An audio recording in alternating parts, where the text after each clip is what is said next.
اعوذ باللہ من الشیطان الرجیم بسم اللہ الرحمن الرحیم انا انزلناہ قرآنا عربیا لعلکم تعقلون صدق اللہ العظیم رب اشرح لی صدری ویسر لی امری واحلل عقدۃ من لسانی یفقہوا قولی رب یسر ولا تعسر وتمم بالخیر آمین یا رب العالمین۔ سورہ یوسف کی آیت نمبر 2 میں نے آپ کے سامنے تلاوت کی ہے، جسے آپ اسکرین پہ لکھا ہوا دیکھ رہے ہیں۔ تو چلتے ہیں آیت نمبر 2 کے الفاظ کی طرف اور پھر مزید آگے انشاءاللہ تعالی انالیسس کی طرف چلیں گے۔ تو پہلا لفظ جو آپ دیکھ رہے ہیں اسکرین پہ لکھا ہوا یہ ہے انا۔ یہ اصل میں انا اور نا کا مرکب ہے، جس میں انا حرف از حروف مشبہ بالفعل میں سے ہے، اور نا جو ہے یہ ضمیر ہے، اور حروف مشبہ بالفعل کے ساتھ جو ضمیر استعمال ہوتی ہے وہ ضمیر منصوب متصل ہوتی ہے۔ گویا نا جو ہے یہ ضمیر منصوب متصل ہے اور یہ ضمیر جمع متکلم کی ہے۔ جیسا کہ آپ جانتے ہیں کہ سورہ یوسف کے انالیسس کے لیے ہم جو کتاب استعمال کر رہے ہیں وہ ڈاکٹر عبدالرحیم صاحب کی کتاب ہے، اور اس کتاب میں سے کچھ معلومات ہم یہاں پر اپنے لسان القرآن کورس میں کمبائن کریں گے۔ تو یہ جو انا لفظ ہے اس کے حوالے سے ڈاکٹر عبدالرحیم صاحب جو ہمیں انفارمیشن دے رہے ہیں اس کو ذرا دیکھ لیتے ہیں۔ آپ فرما رہے ہیں کہ انا یقالو انا و اننا، یعنی یہ انا جو ہے اس کو انا اور اننا کہا جاتا ہے۔ وہذا هو الاصل، اور اننا جو ہے یہ اصل ہے، یعنی انا از اکول ٹو اننا، اس میں سے اننا جو ہے یہ اصل ہے۔ اور پھر مزید بتا رہے ہیں کہ حذفت منہ النون الثالثۃ، تیسرا نون جو ہے نا اننا، اس لفظ میں دیکھیں آپ کو 3 نون نظر آ رہے ہیں۔ 3 نون کیسے ہیں؟ پہلا نون جو ہے وہ مشدد ہے، اور جس بھی حرف پر شد ہوتی ہے ہم جانتے ہیں کہ وہ حرف 2 مرتبہ استعمال ہوا ہوتا ہے۔ تو 2 نون شروع میں آ گیا اور 1 نون جو ہے وہ نا والا نون ہے، تو تیسرے نون کو حذف کر دیا گیا۔ کیوں حذف کر دیا گیا؟ اس کی وجہ بتا رہے ہیں قیاساً علی حذفہا من اننی، یعنی اننی میں سے بھی نون کو حذف کیا گیا تھا نا، تو اس پر قیاس کرتے ہوئے اننا میں سے بھی نون کو حذف کر دیا گیا۔ یقالو اننی و انی، یعنی اننی بھی کہا جاتا ہے اور انی بھی کہا جاتا ہے۔ مزید بتا رہے ہیں کہ والنون الثالثۃ فی اننی، اننی میں جو نون ثالث ہے نا، یعنی تیسرا نون ہے، وہ نون الوقایا ہے، یعنی وہ نون وقایا ہے۔ اور نون وقایا کون سا نون ہوتا ہے؟ ہم جانتے ہیں کہ یہ نون وقایا فعل یا حرف کے بعد استعمال ہوتا ہے۔ اور کیوں استعمال ہوتا ہے؟ اس لیے استعمال ہوتا ہے کہ ان دونوں کے بعد جب واحد متکلم کی ضمیر استعمال ہو رہی ہوتی ہے منصوب یا مجرور فارم میں، گویا واحد متکلم کی ضمیر منصوب ہو یا مجرور ہو، جب بھی حرف یا فعل کے بعد استعمال ہوگی تو فعل کے بعد تو لازماً اس نون کو ایڈ کیا جاتا ہے، جبکہ حرف کے بعد لازماً نہیں ہوتا۔ کہیں کہیں آپ کو یہ نظر آتا ہے، جیسے کہ آپ اننی میں دیکھ رہے ہیں، جبکہ لالا بھی ایک حرف ہے جو کہ اسی فیملی کا حرف ہے، یعنی حروف مشبہ بالفعل میں سے ایک حرف ہے۔ اس کے بعد جائے متکلم کے ساتھ نون کو استعمال نہیں کیا گیا، یعنی لعلنی نہیں کہتے بلکہ لعلی کہا جاتا ہے۔ ہاں، فعل کے بعد جو ہے وہ لازماً یہ نون وقایا استعمال ہوتا ہے۔ تو بتا رہے ہیں کہ اننی میں جو نون ہے یہ نون وقایا ہے، اور امن نون الثالثۃ فی اننا، اور اننا میں جو تیسرا نون ہے فلیست کذالک، وہ ایسا نہیں ہے، یعنی اننا کا جو تیسرا نون ہے وہ نون وقایا نہیں ہے، جبکہ اننی کا جو تیسرا نون ہے وہ نون وقایا ہے۔ یہ بات اچھی طرح سمجھ لیں، اور اسی پر قیاس کرتے ہوئے، چونکہ اننی میں سے تیسرے نون کو حذف کر دیا گیا تھا، تو اسی پر قیاس کرتے ہوئے اننا میں سے بھی تیسرے نون کو حذف کر دیا گیا، حالانکہ یہ نون وقایا نہیں ہے۔ اور اسی کے بارے میں بتا رہے ہیں کہ انما ہیا جزء من الضمیری، یہ تو ضمیر کا جز ہے۔ تو یہ انفارمیشن ہمیں عبدالرحیم صاحب کی طرف سے حاصل ہو گئی، یعنی خلاصہ اس انفارمیشن کا یہ ہے کہ انا از ایکل ٹو اننا، یعنی دونوں طرح سے استعمال ہوتا ہے، انا بھی استعمال ہوتا ہے اور اننا بھی استعمال ہوتا ہے، اور اصل جو ہے اننا ہی ہے۔ اننا کے تیسرے نون کو حذف کر دیا گیا ہے اننی کے نون کو حذف کرنے پر قیاس کرتے ہوئے، اور اننی کا جو تیسرا نون ہے وہ نون وقایا ہے، جبکہ اننا کا جو تیسرا نون ہے یہ نون وقایا نہیں ہے بلکہ یہ ضمیر کا جز ہے۔ پھر مزید کچھ انفارمیشن ہمیں دے رہے ہیں یہ ضمیر نحنو کے متعلق، بتا رہے ہیں کہ الضمیر نحنو یفید امرینی، یہ نحنو ضمیر جو ہے یہ دو فائدے دیتی ہے۔ ایک فائدہ اس کا یہ ہوتا ہے کہ المتکلم مع غیرہ، یعنی جب متکلم بات کرنے والا اپنے علاوہ کے ساتھ بات کرتا ہے، کا قول طالب، جیسے کہ اسٹوڈنٹ کا قول، ایک اسٹوڈنٹ کہتا ہے کہ فہمنا الدرسا، فہمنا الدرسا، ہم نے سبق سمجھ لیا، تو اس کا کیا مطلب ہے؟ ای فہمتہ، یعنی میں نے اس کو سمجھ لیا، انا یعنی میں نے اس کو سمجھ لیا، وکذالک اور اسی طرح فہمہ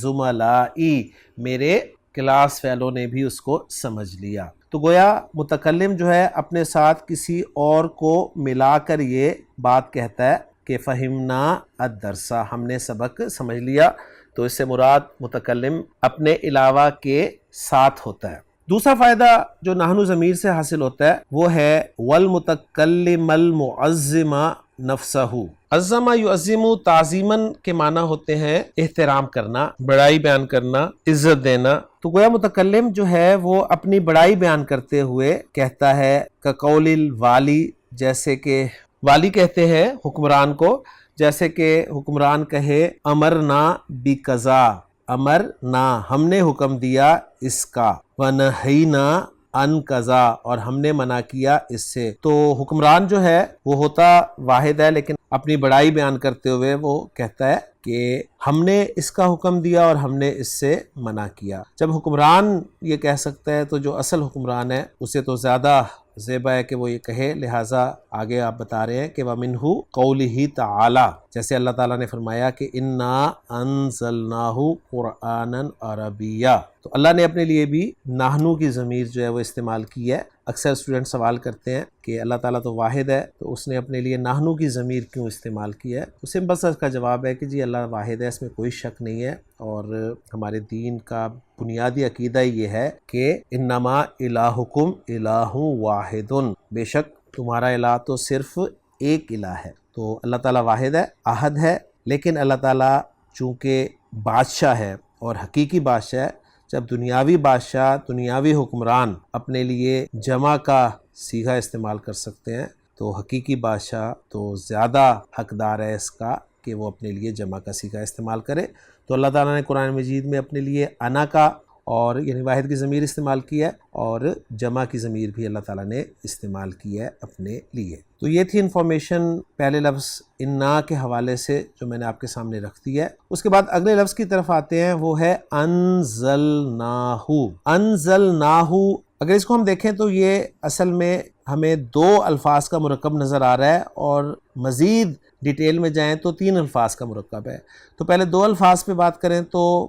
یہ مرکب ہے انزلنا پلس ہو کا، اور پھر تین الفاظ پہ اگر بات کریں تو انزل ایک، نا دو، اور ہو تین۔ نا کی ضمیر جو آپ دیکھ رہے ہیں اس میں استعمال ہوئی ہے وہ فعل والی ضمیر ہے، لہٰذا ضمیر مرفوع متصل ہے۔ ماضی کی گردان کرتے ہوئے جو 14واں صیغہ ہے جمع متکلم کا صیغہ، اس میں ہمیں یہ ضمیر ملتی ہے، اور فعل کے بعد یعنی فعل کی گردان کرنے کے بعد جو ضمیر آتی ہے، یہاں پر پھر سمجھ لیجئے میں یہ نہیں کہہ رہا کہ فعل کی گردان کرتے ہوئے جو ضمیر آتی ہے، میں کہہ رہا ہوں فعل کی گردان کے بعد جو ضمیر آتی ہے، جو کہ یہاں پر آپ کو ہو نظر آ رہا ہے، یہ ضمیر منصوب متصل ہوتی ہے ہمیشہ، اور یہ ترکیب میں مفعول بھی واقع ہوتی ہے۔ اس کو اچھی طرح ذہن نشین کر لیجئے گا۔ تو انزلنا جمع متکلم کا صیغہ ہے، فعل ماضی ہے، نون زا اور لام اس کا مادہ ہے، باب افعال سے استعمال ہوا ہے۔ خان صاحب کی ڈکشنری بتا رہی ہے ہمیں کہ انزل ینزل انزالا، نازل کرنا اس کے معنی ہوں گے۔ جبکہ ڈاکٹر عبدالرحیم صاحب ہمیں بتا رہے ہیں، پہلے بتا رہے ہیں کہ نون زا لام مادہ نزل ینزل ثلاثی مجرد میں ضرب یضرب باب سے استعمال ہوتا ہے، اور اس کا مصدر استعمال ہوتا ہے نزولاً، جس کے معنی ہوتے ہیں ہبتا من علوٍ الی سفل، یعنی اترنا کہاں سے؟ بلندی سے پستی کی طرف۔ تو یہ معنی ہے اس کے، اور آگے بتا رہے ہیں کہ وَيُتَعَدَّى بِالْحَمْزِ وَالتَّضْعِيفِ، یعنی اس کو متعدی بنایا جا سکتا ہے حمزہ کے ساتھ اور تضعیف کے ساتھ۔ پہلی بات تو یہ کہ یہ جو نزل ینزل ہے یہ ایک لازم فعل ہے، اور فعل لازم کو یہاں پر بتا رہے ہیں کہ یعنی اس فعل کو خاص طور پہ متعدی بنانے کے لیے یا تو اس کے شروع میں حمزہ لگا دیں، اور حمزہ لگانے کا مطلب یہ ہے کہ باب فعل میں سے لے جائیں، اور تضعیف کا معنی ہے کہ آپ اس سے باب تفعیل سے استعمال کریں، گویا جو درمیان والا حرف ہے اس کو آپ ڈبل کر دیں، کیونکہ باب تفعیل میں ہم جانتے ہیں کہ عین کلمہ جو ہے وہ مشدد استعمال ہوتا ہے۔ تو یہی ڈیٹیل وہ دے رہے ہیں، آسان لفظوں میں آپ کے سامنے بیان کر دیتا ہوں۔ فیقالو، بس یوں کہا جائے گا کہ انزلہ، یعنی حمزہ شروع میں لگا دیا تو نزلہ سے انزلہ بن گیا، اور تضعیف کر دی گئی یعنی درمیان والے حرف کو شد کے ساتھ استعمال کیا گیا تو یہ بن گیا جی نزلہ، تو انزلہ و نزلہ۔ اور ایگزامپل دے رہے ہیں کہ وَأَنزَلَ اللَّهُ، اللہ نے نازل کیا کلامہ، اپنے کلام کو، علی الانبیاء، نبیوں پر، یعنی اوحا بہ، اس نے وحی کیا اس کو۔ تو کلام کا نازل کرنا، اس کو واضح کر رہے ہیں کہ اس سے مراد ہے اللہ کا اپنے نبیوں پر وحی اتارنا۔ کلیئر ہوگی بات؟ تو یہ لفظ بھی کلیئر ہو گیا الحمدللہ۔ اب مزید آگے چلیں تو اگلا لفظ ہمیں نظر آ رہا ہے قرآنن۔ قرآنن لفظ پر ہم بات کریں، عبدالرحیم صاحب ہمیں یہ بتا رہے ہیں کہ القرآن فی الاصل مصدر قرأ، کہ القرآن جو ہے یہ اصل میں قرأ فعل کا مصدر ہے۔ قرأ یقرأ با فتح یفتح سے استعمال ہوتا ہے، اور مزید بتا رہے ہیں کہ کل قراءتی، قراءہ کی طرح، یعنی جس طرح مصدر قراءہ آتا ہے نا اسی طرح مصدر قرآن بھی آتا ہے۔ کما فی قولہ تعالی، جیسے کہ اللہ تعالیٰ نے فرمایا ہے کہ فَإِذَا قَرَأْنَاهُ فَاتَّبِعْ قرآنہ، تو قرأنا پہلا جو استعمال ہوا ہے وہ فعل ماضی جمع متکلم کا صیغہ استعمال ہوا ہے، اور قرآنہ میں قرآن کا لفظ جو ہے یہ بطور مصدر استعمال ہوا ہے، اور اس کو مزید واضح کر رہے ہیں ای قراءتہ، یعنی اس کا پڑھنا۔ گویا قراءہ کے لفظی معنی ہوں گے اس نے پڑھا، یقرأ وہ پڑھتا ہے یا وہ پڑھے گا، اور قراءتن یا قرآنن کے معنی پڑھنا کے ہوتے ہیں۔ پھر مزید بتا رہے ہیں وَبِهِ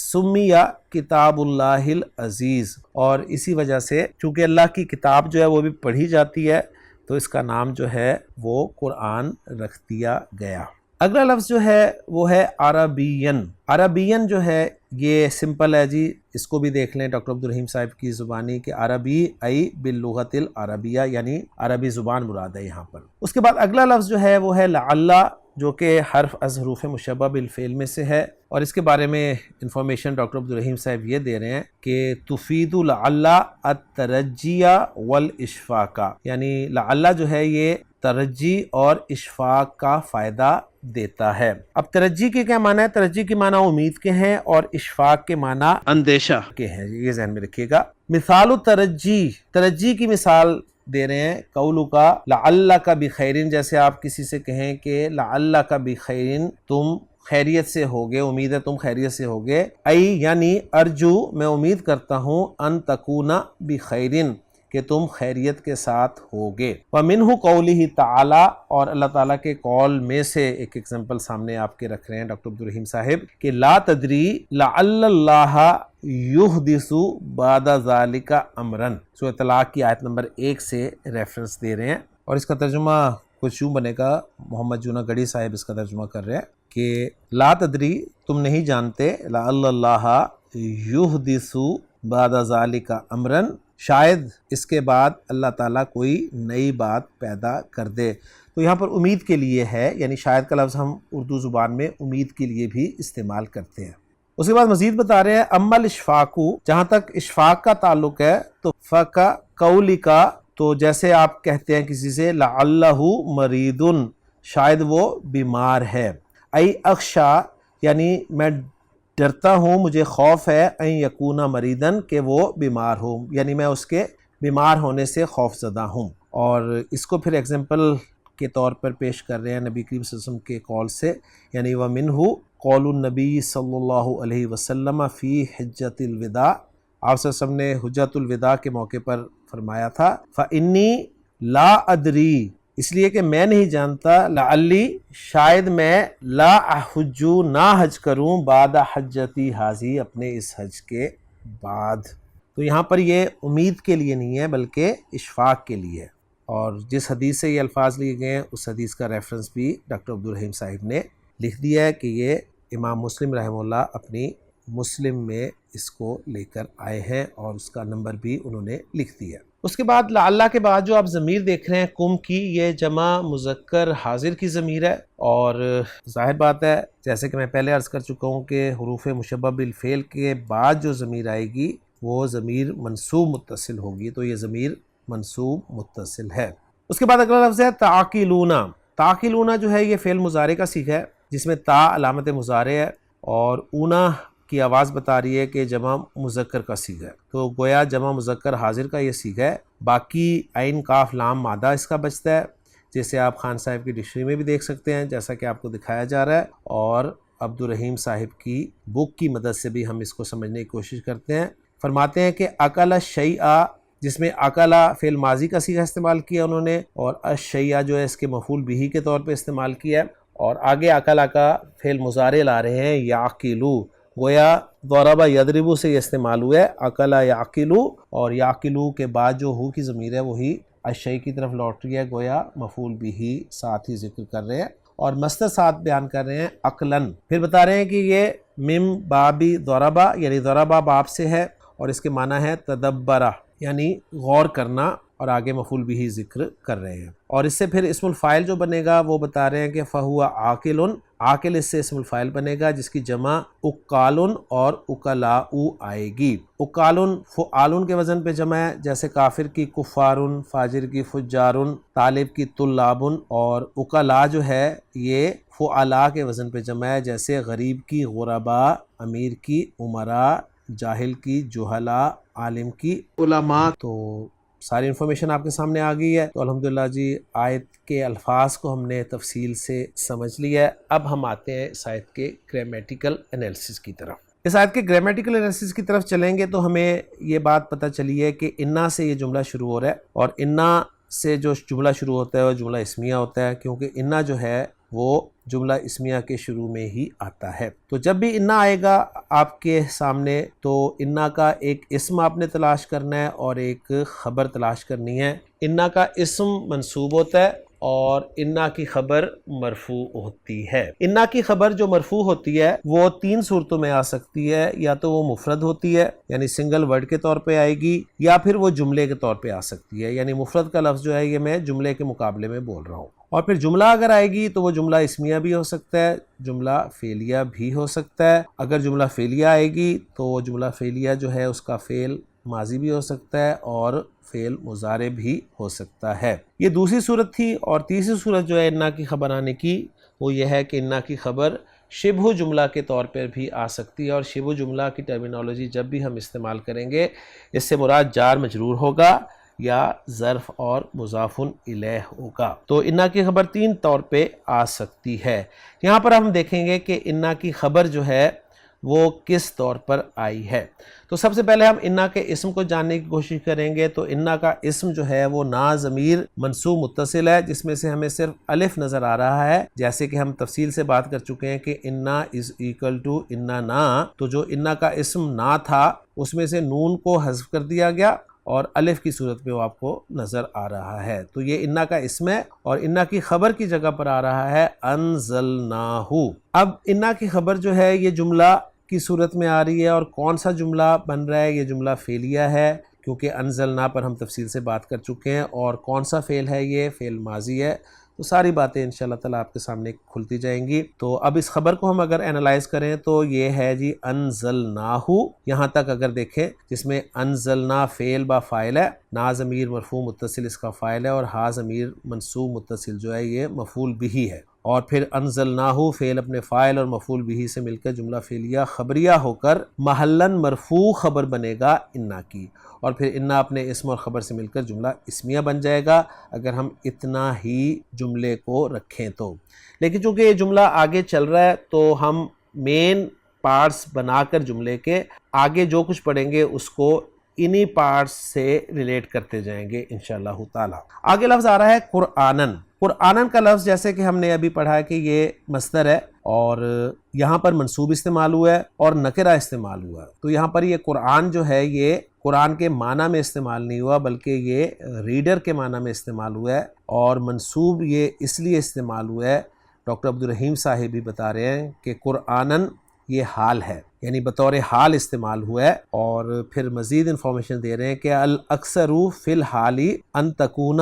مشتقتن، بتا رہے ہیں کہ حال میں اکثر جو ہے جو بھی آپ اسم استعمال کریں گے وہ مشتق ہوتا ہے، لیکن قرآن جو ہے یہ مشتق نہیں ہے کیونکہ قرآن تو مصدر ہے اور مصدر سے ہی سب کچھ نکلتا ہے، تو بتا رہے ہیں کہ وقت تعتی جامدتن، اور کبھی کبھار یہ جامد بھی آ جاتا ہے، یعنی حال اکثر مشتق ہوتا ہے لیکن کبھی کبھار جامد بھی آ جاتا ہے۔ فعل مضارع پہ جب قد داخل ہوتا ہے نا تو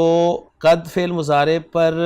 تاکید کے لیے بھی آتا ہے کبھی کبھی، لیکن اکثر فعل مضارع پہ جو قد داخل آپ کو ملے گا نا وہ تقلیل کے لیے آتا ہے، یعنی کبھی کبھی کا مفہوم دینے کے لیے آتا ہے، تو اس کا ہم ترجمہ کریں گے، اور کبھی وہ جامد بھی ہوتا ہے، اور اس کے لیے پھر انہوں نے ابن مالک کا ایک قول جو ہے وہ بھی ذکر کیا ہے۔ میں سمجھتا ہوں کہ شاید ہمیں اس کی اتنی ضرورت نہیں ہے کیونکہ پھر ہمارا لیکچر بہت ہی پیچیدہ ٹیکنیکل ہو جائے گا، بہت ساری چیزیں ہمیں پھر پڑھنی پڑیں گی، اور پھر اصل جو ہے وہ ہمارا ٹارگٹ جو ہے وہ سورہ یوسف قرآن مجید نہیں رہے گا بلکہ ڈاکٹر عبدالرحیم صاحب کی یہ کتاب ہو جائے گا۔ تو ڈاکٹر عبدالرحیم صاحب کی اس کتاب کو ہم اتنا ہی استعمال کریں گے جتنا قرآن کے حوالے سے ہمارے سامنے انفارمیشن ہوگی، باقی اس طرح کی چیزیں جو ہیں جیسے ابن مالک کے اشعار ہیں یا اور اس طرح کی چیزیں ہوگی ان کو ہم سکپ کر دیں گے، اگرچہ عربی سمجھنے کے لیے یہ بھی ضروری ہے، لیکن اس طرح ہمارا یہ جو کورس ہے سورہ یوسف کا وہ بہت طویل ہو جائے گا، تو اس میں سے میں اس پارٹ کو جو ہے وہ سکپ کروں گا۔ اگلا لفظ جو ہے وہ ہے عربین، تو عربین اس کو ہم پڑھ چکے ہیں کہ اللغت العربیہ اس سے مراد ہے، اور عربین کا لفظ بھی یہاں پر منصوب استعمال ہوا ہے، لہٰذا قرآنن کی یہ صفت بن رہا ہے، گویا قرآنن موصوف ہے اور عربین اس کی صفت ہے۔ عرب کی ترکیب کے مطابق بس قرآنن حال بن گیا ہے اور عربین صفت ہے قرآنن کی، اور بر صغیر کی ترکیب کے مطابق قرآنن عربین موصوف صفت مل کر یہ حال بن رہے ہیں۔ اور کس کا حال بن رہے ہیں؟ یہ ظاہر بات ہے انزلناہو میں جو ہا کی ضمیر آپ دیکھ رہے ہیں اس کے لیے حال بن رہے ہیں، اور یہ ہا کی ضمیر کس طرف لوٹ رہی ہے اس کے بارے میں بھی ہمیں ڈاکٹر عبدالرحیم صاحب بھی بتا رہے ہیں کہ یہ ضمیر جو ہے یہ الکتاب کی طرف لوٹ رہی ہے۔ یہ سینٹنس دیکھ لیں ان کا، انزلناہو میں الہاء یعود علی الکتاب المذکور فی الآیت السابقۃ، یعنی پچھلی آیت میں جو الکتاب کا لفظ استعمال ہوا ہے نا اس کی طرف یہ ہا کی ضمیر لوٹ رہی ہے۔ قرآنن کو جو عبدالرحیم صاحب نے حال قرار دیا ہے اس کے متعلق تھوڑی سی انفارمیشن میں چاہوں گا اور آپ کو انہی کی کتاب میں سے سمجھا دوں۔ بتا رہے ہیں کہ وَمِن مَوَادِعِ اِتْیَانِہَا جامدتاً، یعنی اس کے یعنی حال کے جامد آنے کے مواقع میں سے ایک موقع بتا رہے ہیں کہ ان تکونا موصوفتاً، کہ وہ موصوفہ ہو، یعنی پہلی بات یہ انہوں نے بتائی ہے کہ حال جو ہے یہ عام طور پر مشتق ہوتا ہے لیکن کبھی یہ جامد بھی ہو جاتا ہے، یعنی کبھی یہ جامد بھی آتا ہے، اور اس کے جامد آنے کے جو مواقع ہیں جگہ ہیں ان میں سے ایک جگہ یہ ہے کہ یہ موصوفہ بنے، یعنی موصوف بنے جس کی آگے صفت آئے، جیسے کہ یہاں پر اس سورہ مبارکہ میں سورہ یوسف میں اس آیت میں آئی ہے، اور ایک ایگزامپل اور دے رہے ہیں جیسے عرفت ابراہیم رجلاً صالحاً، یہاں پر رجلاً جو ہے یہ موصوف ہے جس کی صفت صالحاً آ رہی ہے، اور رجلاً جو ہے یہاں پر بطور حال استعمال ہوا ہے، اور پھر قرآن مجید سے ایگزامپل دے رہے ہیں وَمِنْهُ قَوْلِهِ تَعَالَى فَأَرْسَلْنَا إِلَيْهَا رُوحَنَا فَتَمَثَّلَ لَهَا بَشَرًا سَوِيًّا، سورہ مریم سے آیت کا ریفرنس دیا ہے کہ حضرت مریم سلام علیہا جب اپنے گھر والوں سے الگ ہو کر ایک گوشے کی طرف گئیں تو فَأَرْسَلْنَا، ہم نے بھیجا، إِلَيْهَا، اس کی طرف، روحنا اپنی روح کو یعنی جبریل علیہ السلام کو، فتمثل لہا تو جبریل نے ان کے لیے شکل اختیار کی، بشراً سویہ ایک مکمل بشر کی، یعنی ایک مکمل بشر ہوتے ہوئے۔ تو یہاں پر بشراً کا لفظ جو ہے جامد ہے اور بطور حال استعمال ہوا ہے۔ مزید بتا رہے ہیں کہ وَتُسَمَّى هَذِهِ الْحَالُ اور اس حال کا نام کیا رکھا گیا ہے؟ اس حال کا نام رکھا گیا ہے الحال الموطئۃ۔ میں مرفوع پڑھ رہا ہوں سمپل اس کو ویسے ہی، اور یہاں پر ترکیب کرتے ہوئے هَذِهِ الْحَالُ جو ہے یہ نائب فاعل بن جائے گا تسمہ کے لیے، اور دوسرا مفعول جو نام رکھنا کا استعمال ہوتا ہے وہ الحال الموطئۃ منصوب ہی استعمال ہوگا۔ تو اس حال کا نام حال موطئہ رکھا گیا ہے لِأَنَّ اس لیے کہ الجامدہ یہ جو جامد ہے یہ توطئۃ للوصف، توطئۃ کے معنی جو ہیں وہ ڈکشنری میں آپ کو تمہید کے ملیں گے، کتاب کا پیش لفظ کے ملیں گے، یا تیاری کے ملیں گے، کیونکہ واو تا اور حمزہ مادہ جو ہے یہ دراصل پیروں سے روندنا، کچلنا کے لیے یا ہموار کرنا کے معنی میں استعمال ہوتا ہے۔ تو گویا بتا رہے ہیں کہ اس لیے کہ جامد کو پھر ہموار کر لیا گیا ہے وصف کے لیے، وَهُوَ الْحَالُ فِي الْحَقِيقَةِ اور وہی حال ہے حقیقت میں۔ تو یہ انفارمیشن تھی تھوڑی سی اس حال کے بارے میں، یعنی وہ حال جو کہ جامد استعمال ہو، اس حال کا نام آپ کے سامنے آ گیا اور اس حال کو وصف کے لیے تیار کیا گیا، یعنی اس کو موصوفہ بنایا جائے گا جس کی آگے پھر صفت آئے گی۔ عربین لفظ کے حوالے سے یہ عربی میں جو اینڈ پہ آپ یا دیکھ رہے ہیں اس کے بارے میں بتا رہے ہیں کہ حاضی یا نسبی، یہ نسبت والی یا ہے، وہ یا نسبی اور نسبت والی یا جو ہے یہ یا مشددتن ایک یا مشددہ ہوتی ہے، مکسور ما قبلہا جس کا ما قبل مکسور ہوتا ہے۔ تو عربیون لفظ میں آپ تھوڑا اگر غور کریں تو دیکھیں یا مشدد لگی ہوئی ہے اینڈ پہ، اور اس کا ما قبل جو ہے وہ مکسور یعنی کسرہ والا ہے۔ یہ کیوں لگتی ہے وہ بتا رہے ہیں کہ تلحق آخر الاسم، یہ اسم کے آخر سے ملتی ہے، کیوں؟ للدلالۃ علی نسبت الشیء الی آخر، یعنی ایک چیز کو دوسری چیز کے ساتھ نسبت دینے پر دلالت کرنے کے لیے، یعنی ایک چیز کو آپ دوسری کے ساتھ منسوب کر دیتے ہیں، جیسے میں پاکستان میں رہتا ہوں، میری نسبت پاکستان سے ہے تو میں پاکستانی اردو میں کہلاؤں گا، ٹھیک ہے؟ تو یہی بات وہ بتا رہے ہیں، جیسے دینیون یعنی دین سے نسبت رکھنے والا جو ہے وہ دینی کہلائے گا، مصریون مصر سے نسبت رکھنے والا مصری کہلائے گا، اسی طرح فقہیون فقہ سے نسبت رکھنے والا فقہی کہلائے گا۔ پھر یہاں پر وہ ابن مالک کا شعر جو ہے وہ ذکر کر رہے ہیں، اس کو ہم سکپ کرتے ہوئے آگے پڑھیں گے۔ وَيَقَعُ الِّاسْمُ الْمَنْصُوبُ نَعْتًا اور اس میں منصوب جو ہے یہ صفت واقع ہوتا ہے۔ یہ نعت کا لفظ جو ہے یہ صفت کا مترادف لفظ ہے، یعنی مرکب توصیفی میں ہم جب موصوف کے بعد صفت بولتے ہیں تو صفت جو ہے اسی جگہ پر ہم نعت بھی بول سکتے ہیں، کیونکہ یہ ٹرمینالوجی جو ہے اس کا فرق بصرہ اور کوفیوں کا فرق ہے۔ مثال دے رہے ہیں فلان طالب یابانیون، یعنی فلان جو ہے وہ جاپانی طالب علم ہے۔ گویا یا نسبتی جس بھی اسم کے ساتھ لگ جاتا ہے اسے پھر ہم بطور صفت استعمال کرتے ہیں۔ حاذہ مسئلۃ فقہیۃ، یہ ایک فقہی مسئلہ ہے۔ قرأت مجلۃ اسلامیۃ، میں نے ایک اسلامی مجلہ رسالہ پڑھا۔ ومنہ قولہ تعالی، اور اللہ تعالیٰ کے قول میں سے جو ایگزامپل یہاں پر سورہ یوسف میں استعمال ہوئی ہے کہ انزلناہ قرآنا عربیا، تو یہاں پر عربین جو ہے یہ یا نسبتی جس اسم کے ساتھ لگی ہوئی ہے یہ صفت استعمال ہو رہا ہے قرآن کی، اور قرآن حال استعمال ہو رہا ہے، اور یہ ہم ماشاءاللہ پڑھ چکے ہیں تفصیل کے ساتھ کہ جب بھی جامد حال بنتا ہے تو وہ موصوف بنتا ہے، یعنی یہ ہمیں ابھی تک انفارمیشن یہاں سے پتہ چلی ہے۔ لعلکم تعقلون کا انالیسز ہم الگ جملے کے طور پہ اگر کریں تو اس میں لعل حرف ظروف مشبہ بالفعل ہے، جس کا ایک اسم ہوگا ایک خبر ہوگی، اور بالکل پیٹرن وہی ہوگا جس طرح انا حرف ظروف مشبہ بالفعل کا ہے، یعنی حروف مشبہ بالفعل جب بھی آئیں گے نا ان کا ایک اسم ہوگا ایک خبر ہوگی. خبر جو ہے ان کی مفرد بھی ہو سکتی ہے، جملہ بھی ہو سکتی ہے اور شبہ جملہ بھی ہو سکتی ہے، اور اسم ان کا منصوب ہوگا. یہ ذہن میں اچھی طرح رکھیے گا. تو جس طرح انا کی خبر اسی آیت میں جملہ فعلیہ کے طور پہ آئی اور جملہ فعلیہ کا فعل ماضی تھا،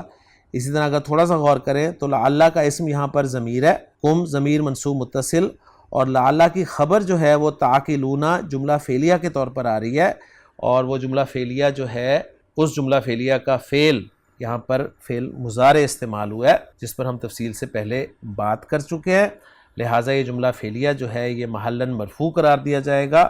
اور پھر لعلہ حرف از حروف مشبہ بالفعل اپنے اسم اور اپنی خبر سے مل کر جملہ اسمیہ بن جائے گا. اور یہاں پر لعلہ جو ہے یہ ترجی کے لیے استعمال ہوا ہے. کانٹیکسٹ یہ بتا رہا ہے، اللہ تعالیٰ امید کر رہے ہیں یہاں پر کہ شاید تم عقل کرو، یعنی یہاں پر اشفاق کے لیے نہیں ہے لعلہ بلکہ ترجی کے لیے، امید کے لیے. تو اس طرح ہم نے ان دو جملوں کا انالیسس کر لیا. ایک جملہ ہم نے بنایا انا انزلناہ قرآنا عربیا، اور دوسرا بنایا لعلکم تعقلون، اور پھر مین جملہ ہم نے یہی رکھا تھا کہ انا انزلناہ، ہم نے اس کو نازل کیا. بطور نازل کیا قرآنا عربیا، اور کیوں نازل کیا؟ لعلکم تعقلون. تو یہ ساری چیزیں الحمدللہ ہمارے سامنے اس طرح آ جائیں گی. محمود صافی صاحب کے اگر انالیسس کو ہم سامنے رکھیں، گرامیٹیکل انالیسس کو، تو انہوں نے جملہ انا انزلناہ کو جملہ مستانفہ بنایا ہے اور لکھا ہے کہ لا محل لہا استنافیہ، اور انزلناہ کو انہوں نے فی محل رفع خبر انا بنایا ہے کہ یہ انا کی خبر ہے. بالکل ایسے ہی ہم نے بھی ایسے کیا ہے. اور وہ جملہ جو اگلا ہے لعلکم تعقلون، اس کو انہوں نے لا محل لہا استناف بیانی قرار دیا ہے، یا اس کو جملہ تعلیلیہ قرار دیا ہے. اور پھر چوتھا جملہ جو انہوں نے بنایا ہے اس میں وہ تعقلون کا ہے، اور اس کو انہوں نے فی محل رفع خبر لعلہ قرار دیا، یعنی اسے لعلہ کی خبر قرار دیا ہے. ساری انفارمیشن ہم نے ساتھ رکھ لی ہے. اب آخری بات جو ہماری رہ گئی ہے اس آیت کے حوالے سے وہ ہے اس آیت کا اتھینٹک ترجمہ. تو اب اتھینٹک ترجمہ دیکھ لیتے ہیں. عبدالسلام صاحب نے جو کیا ہے اس آیت کا، فرماتے ہیں کہ انا انزلناہ قرآنا عربیا، بے شک ہم نے اسے عربی قرآن بنا کر نازل کیا ہے، لعلکم تعقلون، تاکہ تم سمجھو. کافی تفصیل سے آیت نمبر 2 سورہ یوسف کی ہمارے سامنے آئی ہے.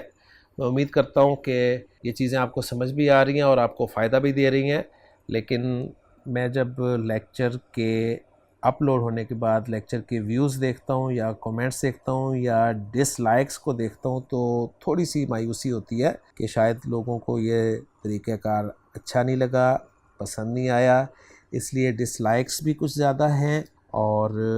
ویوز جو ہیں وہ بھی کم ہیں. تو اگر آپ کوئی مشورہ دینا چاہتے ہیں، سجیشن رکھنا چاہتے ہیں تو ضرور دیں، تاکہ ہم اس کے مطابق اپنے لیسنز کو تیار کریں. کیونکہ ہمارا مقصد آپ کو سہولت دینا ہے، ہمارا مقصد صرف کام کرنا ہی نہیں ہے. کام تو بے شمار آپ کو مل جائے گا، لیکن وہ کام جس سے لوگ مستفید ہوں وہ ٹارگٹ ہونا چاہیے. تو اسی طرح انشاءاللہ ہم کوشش کریں گے. آپ کے فیڈ بیک کا انتظار رہے گا. انشاءاللہ تعالی اگلے لیکچر میں اگلی آیت کے ساتھ آپ سے ملاقات ہوگی. سبحانک اللہم و بحمدک، اشہد ان لا الہ الا انت، استغفرک و اتوب الیک.